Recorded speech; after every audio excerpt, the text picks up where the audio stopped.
안녕하세요. 이제 곧 마흔을 바라보는 평범한 아줌마입니다. 벌써 부록이라는 나이가 가까워 오니 지난 세월이 생각나는 밤이네요. 저와 남편이 만난 것은 대학교 1학년 때였습니다. 같은 과였던 남편은 마지막 수업을 종강하는 날 갑작스럽게 꽃을 가지고 오더니 고백을 했습니다. 세월이 많이 흘렀지만 많은 학생들 앞에서 용기 내어 고백하는 모습이 멋있다고 생각도 들었고, 한편으로는 보는 눈이 많아서 부끄러운 생각도 했습니다. 그렇게 저와 남편의 연애는 시작되었는데, 반년 정도의 연애 끝에 남편은 군대에 가버렸습니다. 요즘 젊은 친구들이야 그 긴 시간을 기다려주는 사람은 많이 없겠지만, 남편을 많이 사랑했던 건지 기다림의 시간이 그렇게 길지는 않았습니다. 지금 생각해보면 남편은 저에게 첫사랑이기도 했고 젊은 나이에 애틋함과 풋풋함이 있었던 것 같네요. 남편이 군대 전역할 때쯤 저는 취업을 하였고 남편보다는 조금 일찍 사회생활을 시작했습니다. 남들은 군대 갔다 오면 남자가 눈이 높아져 전역 후에는 다른 여자를 만난다고 하지만 남편은 한결같이 저에게 잘해주었습니다. 독실한 크리스찬이어서 그런지 연애하면서도 서로 간의 믿음이나 신뢰를 소중하게 여기는 그런 사람이었어요. 남편은 제가 직장을 구하고 3년 후에 취업을 했어요. 남편과 저는 둘 다 사치스러운 데가 없어서 알뜰살뜰하게 돈도 잘 모았고 27살이 되던 해에 결혼 이야기가 나왔습니다. 그런데 남편은 우리 부모님께 손 벌리지 말자 라고 말했고, 저 역시 부모님이 넉넉하지 않은 형편이라 남편 말에 동의했습니다. 상견례 자리에서도 시어머니는 애들만 좋으면 되죠.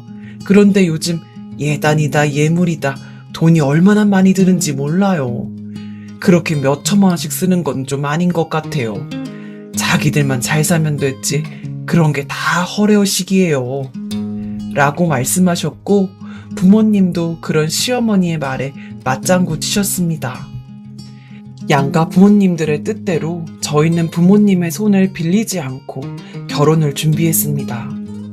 그래도 예물은 생략하더라도 조그마하게 예단이라도 해드려야 되지 않겠냐고 말했는데, 시어머니는 됐다. 너네만 잘 살면 되지. 괜히 그런 거 하면 나도 사돈 어른도 괜히 서로 부담이야.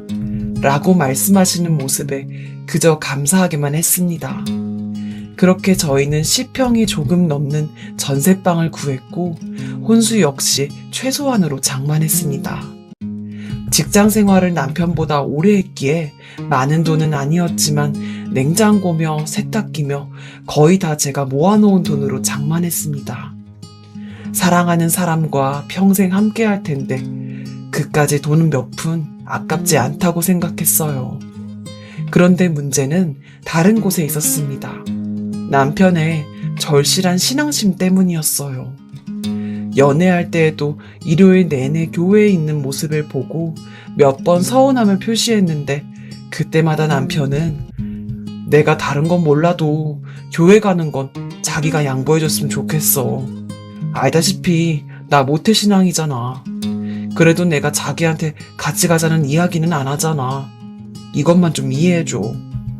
라고 말했는데 그때마다 짜증은 났지만 남편이 다른 짓 하는 것도 아니고 이해하려고 노력했습니다. 알았어. 대신에 앞으로도 나한테 교회 같이 가자곤 하지 마. 라는 말에 남편은 알겠다고 했고, 결혼하고도 한동안은 종교 문제가 없었습니다. 그런데 문제는 바로 저희 시어머니였습니다. 신혼여행을 다녀와서 인사를 드리러 갔을 때 시어머니는 그래 세아가 잘 다녀왔니? 내가 내 입으로 이런 말 하기는 좀 그렇지만 너는 참 시집 잘 온 거야. 요즘 결혼하면서 예단 안 받는 시댁이 어디 있니? 친구들한테 이야기해도 며느리 참 복받았다 그러더라. 라고 말하셨는데 그 말에 어이가 없었습니다. 제가 몇 번이나 예단 이야기를 꺼냈는데도 괜찮다고, 너네만 잘 살면 된다고 하시더니 조금 그랬어요. 속으로 짜증이 났지만 그래도 웃으면서 대답했습니다. 그럼요, 어머님. 저 정말 시집 잘 온 것 같아요. 이렇게 저희 배려해 주시고 제가 앞으로도 잘할게요. 라고 웃으면서 대답을 했어요. 그런데 여기서 끝이 아니었습니다. 결혼한 후에도 하루가 멀다 하고 전화 와서는 내 친구 며느리는 이번에 결혼하는데 예단을 1억이나 해왔다고 그렇게 나한테 자랑하더라 하고 속을 뒤집어 놓거나, 이번에 우리 교회에서 결혼한 애가 있는데 시아버지 차를 바꿔드렸다네 라는 말로 제 속을 긁어 놓으셨습니다. 명절 때 외에 자주 뵙는 분은 아니라서 그럴 때마다 웃어 넘기려고 했는데 시어머니의 은근한 압박은 계속되었어요. 우리 교회에서 박 여사 며느리가 이번에 비싼 코트를 선물했다네. 아니 뭐 내가 바라는 건 아니고 너네도 옷 따뜻하게 입고 다니라고. 교회 장집사님이라고 있거든? 얼마 전에 명품 지갑을 가져온 거야. 그러면서 자랑을 하는데 어찌나 얄밉던지 막 나한테 보여주면서 어떠냐 그러는데 그 양반 그럴 때마다 얄미워 죽겠어. 라는 말을 하며 이름도 얼굴도 모르는 누구네 집 며느리 이야기를 많이 했습니다. 차라리 대놓고 이런 게 필요하다고 하면 좋을 텐데 이런 식으로 은근히 저에게 뭘 달라는 식으로 이야기하시니 그때마다 힘들었어요. 그 교회에는 다 돈 잘 버는 며느리만 있는 건가 라는 의아함도 들었고, 매번 저러시는 모습에 보너스가 나왔을 때 비싼 옷을 한번 해드렸는데 너도 참 뭘 이런 걸 다 해주고 그러니? 라고 좋아하셨습니다. 그런데 이상하게 제가 선물한 옷을 한 번도 입지 않으시는 겁니다.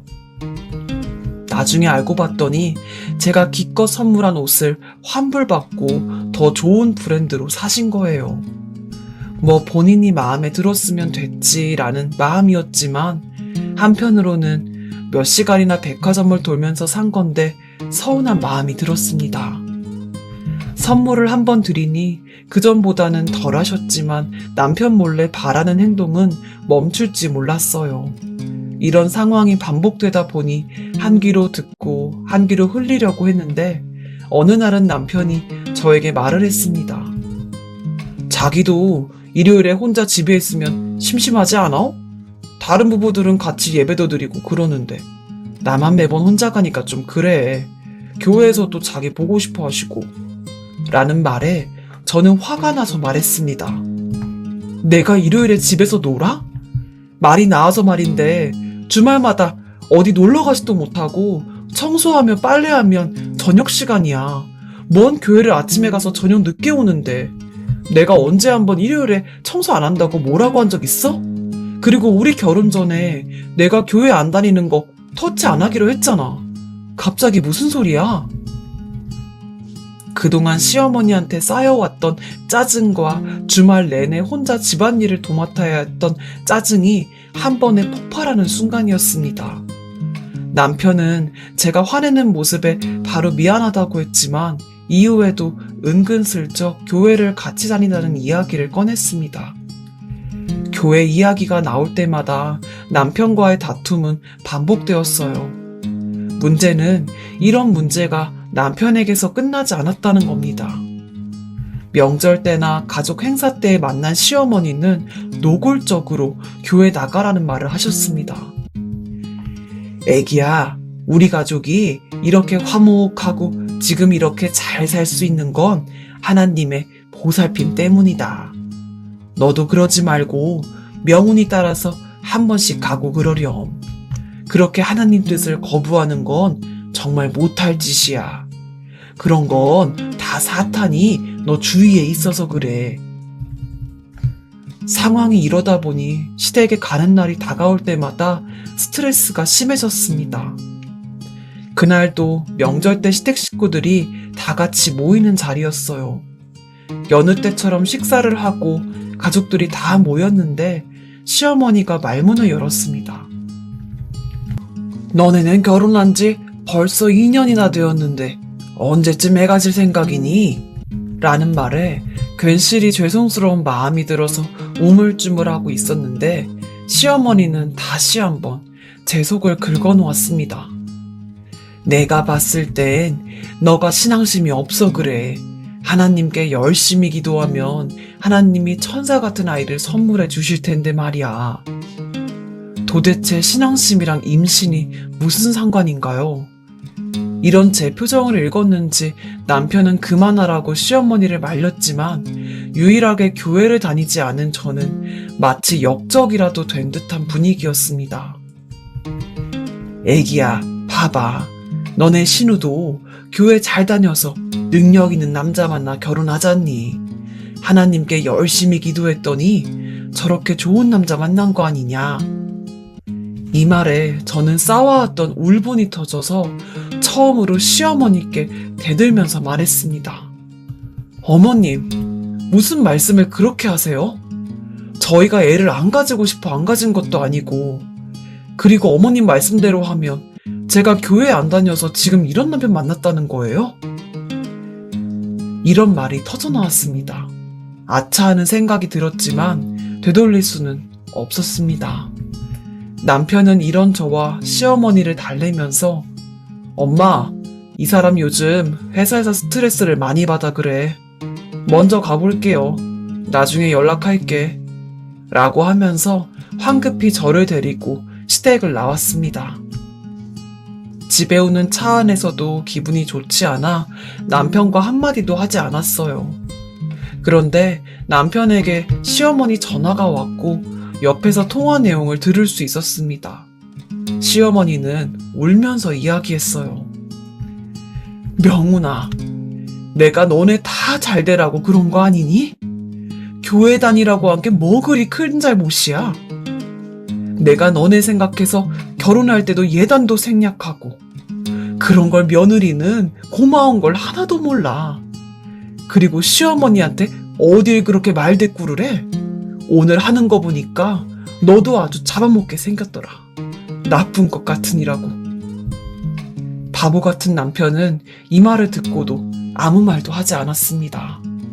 어머니의 억울한 이야기를 몇 분 동안 듣고 전화를 끊더니 저에게도 화를 냈습니다. 내가 참으려고 했는데 오늘 좀 너무한 거 아니야? 자기는 위아래도 없어? 우리 엄마가 뭐 없는 소리 한 건 아니잖아. 매일 가는 것도 아니고 일주일에 하루 잠깐 교회 다녀오는 게 그렇게 어려운 일이야? 라는 말에 저도 남편에게 소리를 지르면서 말했습니다. 이럴 거면 교회 다니는 여자 만나지. 나랑 왜 결혼했어? 내가 말을 안 해서 그렇지. 어머님 나한테 전화해서 얼마나 싫은 소리 했는지 알기나 해? 결혼 전엔 그렇게 교회는 안 된다고 이야기했잖아. 왜 약속을 안 지켜? 그리고 어머님도 진짜 너무하신 거 아니야? 사탄이 씌었다느니 내가 교회를 안 가서 애를 못 가진다느니 너무한 거 아니냐고. 집에 도착해서도 남편과의 다툼은 멈추지 않았습니다. 그리고 그날부터 각방을 쓰기 시작했어요. 그렇게 2주 동안은 집에서 마주쳐도 아는 척도 안 했는데 답답하고 속상한 마음에 친정에 전화를 하니 친정엄마는 얘 교회가 나쁜 것도 아니고 너도 안 다녀서 그렇지 막상 가보면 목사님이 좋은 이야기도 해주시고 그런데 괜히 고집 부리지 말고 한번 같이 가줘 라고 말씀하시길래 마음이 흔들리기 시작했습니다. 저보다 한창 어르신이고 또 시아버지와 시누이까지 모여있는 자리에서 그렇게 대든 것이 죄송스럽고 민망했어요. 무엇보다 남편과 이렇게 지내니 너무 불편했습니다. 그래서 결국 남편에게 먼저 사과를 했습니다. 남편은 처음에 떨떠름한 표정이었으나 같이 교회 간다는 말에 언제 그랬냐는 듯 얼굴이 환해졌어요. 그리고 시어머님께도 전화해서 죄송하다고 말씀드리고 이번 주말에 교회에서 뵙자고 하니 너무 기뻐하셨습니다. 주말이 되었고 시어머니와 남편이 다닌다는 교회를 처음 방문했어요. 사실 목사님의 설교가 귀에 들어오지는 않았습니다. 시어머니는 기도를 하시면서 눈물을 흘리시며 주님이라고 몇 번은 외쳤는데 그 모습이 굉장히 낯설고 어색하게만 느껴졌습니다. 그래도 싫지만 맞춰드려야겠다고 생각했어요. 그런데 무엇보다 이해되지 않았던 것은 헌금이었습니다. 그게 어떤 용도인지는 몰랐지만 종류가 너무 다양해 놀랐습니다. 남편에게 원래 이렇게 많이 내는 것이냐고 물어보니 감사하는 마음으로 헌금을 내는 것이라고 했습니다. 그 순간 남편도 지금까지 이렇게 많은 돈을 교회에 헌금으로 사용하고 있다는 것을 알았고 매달마다 생활비 정산을 할 때마다 왜 이렇게 돈이 부족한지도 알게 되었습니다. 속으로 다시 한번 짜증이 났습니다. 혼자 사는 것도 아니고 저랑 같이 사는데 저에게 숨겼다는 사실이 화가 나더라고요. 머릿속에 많은 생각이 들었는데 시어머니가 말씀하셨습니다. 그래, 네가 이렇게 나온 것도 다 하나님의 뜻이야. 그동안 못된 사탄이 너 옆에 붙어 있어 얼마나 힘들었니? 이제 매주 나오면서 더 열심히 기도하면 하나님께서도 받아주실 거야. 속 타는 마음도 모르고 웃으면서 말하는 시어머님이 더 얄미웠습니다. 솔직히 모르는 사람들 사이에서 있자니 죽을 맛이었고 남편과 시어머니는 뭐가 그리 좋은지 싱글벙글이었습니다. 그리고 여러 사람들한테 저를 소개시켜 주기도 했는데 어색한 그 자리가 너무 싫었습니다. 이분이 그때 내가 말한 김 집사님이야. 여기 며느리가 얼마나 잘해주는지 몰라. 저들으라고 하는 그 말도 너무 싫었지만 애써 억지 웃음을 보였습니다. 기진맥진해서 집에 돌아왔는데 쌓여있는 집안일을 보자니 한숨이 나왔어요. 남편은 옆에서 그래, 교회 나오니 좋지? 거봐, 내가 진작 나가자고 했잖아. 라고 말하는 모습이 더 꼴보기가 싫었지만 응, 좋네. 라고 대답해 주었습니다. 하지만 여기서 끝이 아니었어요. 그렇게 몇 달 동안 일요일에 교회에서 보내니 몸과 마음이 지쳐가는 듯 했습니다. 푹 쉬지도 못해서 월요일에 출근해서도 온 몸이 피곤했어요. 그래서 남편에게 나 이제 더 이상은 못 다닐 것 같아. 한두 시간도 아니고 주말에 쉬지도 못하고 이게 뭐야. 갔다 오면 집안일 쌓여있는 것 볼 때마다 미칠 것 같아. 라고 말하자 남편은 또 왜 그러냐고 저를 설득했지만 더는 맞지도 않는 종교활동을 하는 것은 죽어도 못할 것 같다고 이야기했습니다. 남편은 한숨을 쉬며 알겠다고 이야기했는데 문제는 시어머니였습니다. 매일같이 일하는 시간에도 전화가 와서는 이야기했어요. 너 그러면 천벌 받는다. 지옥 가고 싶어 그래?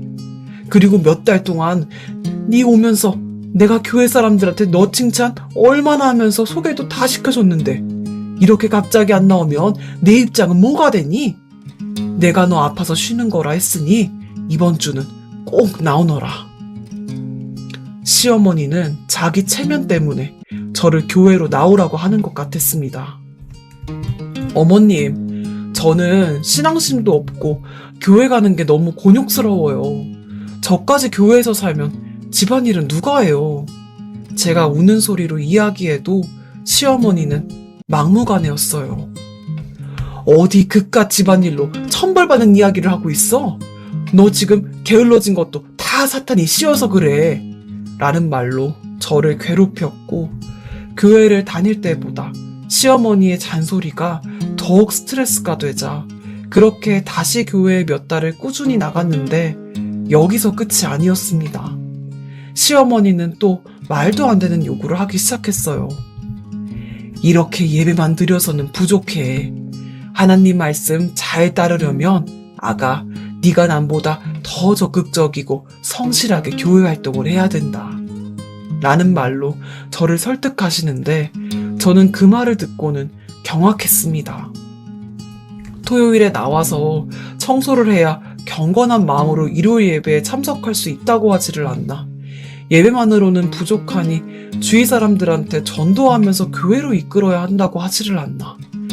일요일에도 돌아가면서 밥을 해야 하는데 이렇게 봉사해야 하나님의 뜻을 실천할 수 있다고 하지를 않나. 아직 신앙심이 없는 저로서는 너무 힘든 요구들이었습니다. 저는 그래서 과감하게 그냥 말해버렸습니다. 도저히 못하겠다고요. 이젠 저도 한계라고요. 그랬더니 시어머니는 저를 혐오스럽다는 듯 보며 제게 악마가 씌인 거라고 소리쳤어요. 잘난 거 없는 네가 우리 아들 만난 게 다 하나님 복인 줄도 모르고 이런 건방진 게 썩 나가라. 꼴도 보기 싫어. 네, 나갈게요, 어머니.